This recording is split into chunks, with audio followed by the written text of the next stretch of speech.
دادگاه شهر سمارا در جنوب روسیه روز 20 ایول سال 2024 دو جوان 19 ساله زوده تاجیکستان و ازبکستان، نیکروز بایروف و مراد مسروروف و نورس 16 ساله ساکن سمارا ارتور بگیروف را با اتهام سوءقصد به جان وکیل دومای دولتی پالاتای پایانی پارلمان این کشور میخائیل ماتویف و راننده او به مدت 2 ماه یعنی تا 18 سپتامبر به حبس پیشگی گرفت. بنا به خبرها مراد مسروروف در دادگاه توسط ترجمان بیان داده گفته است که در شرکت ستروی کرامیکا زندگی و با پتنت در کارخانه بالتیکا کار میکند. مسروروف اتهام به ضدش اعلان شده را رد کرد و گفته است تنها میخواست که دو طرف جنجال را جدا و از زن و زنی پیشگیری کند. نیکروز بایروف گناهش را اعتراف کرده در پاسخ به سوال سودیا کارینا بیچکووا جواب داد که اظهار پشیمانی میکند و آماده است که عذر بپرسد. نیکروز بایروف سال 2005 زاده شهر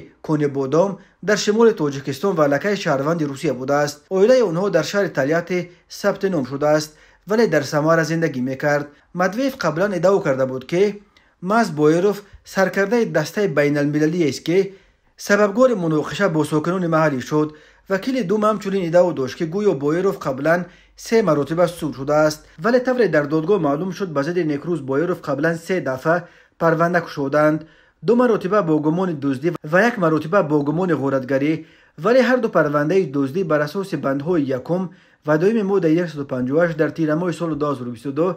و پرونده غارتگری بند یکم ماده 161 کودکس جنایتی روسیه در ماه دکامبر سال 2023 قطع کرده شدند. مدویف در تلگرام کانالش خبر داد که این 3 پرونده گویا در اساس مسئولیت طرفها قطع کرده شدند. در پی حمله به وکیل دومای دولتی سردار کمیته تفتیشات روسیه الکساندر باستریکین که بدبینیش نسبت به مهاجران را هیچگاه پنهان نمی‌کند امر داد تا در کدام اساس قطع شدن 3 پرونده قبلی این جوان زاده تاجیکستان را از نو تفتیش کنند. باستریکین همچنین پایفشاری کرد تا پرونده در رابطه به حمله به وکیل دوما نه با ماده 213 افباشه بلکه با ماده هایسی قسم 3 ماده 105 قسم 2 سوءقصد به کشتار خادم دولتی از جانب گروه شخصان در زمینه افباشه جمع و بست کرده شود. بنا به فرضیه مدویف شام 18 ایول سال 2024 در نویه پرمیشلینی شهر سمارا او و راننده‌اش وسیلی شاهد به ساکنان محلی حمله کردن یک گروه مهاجران شده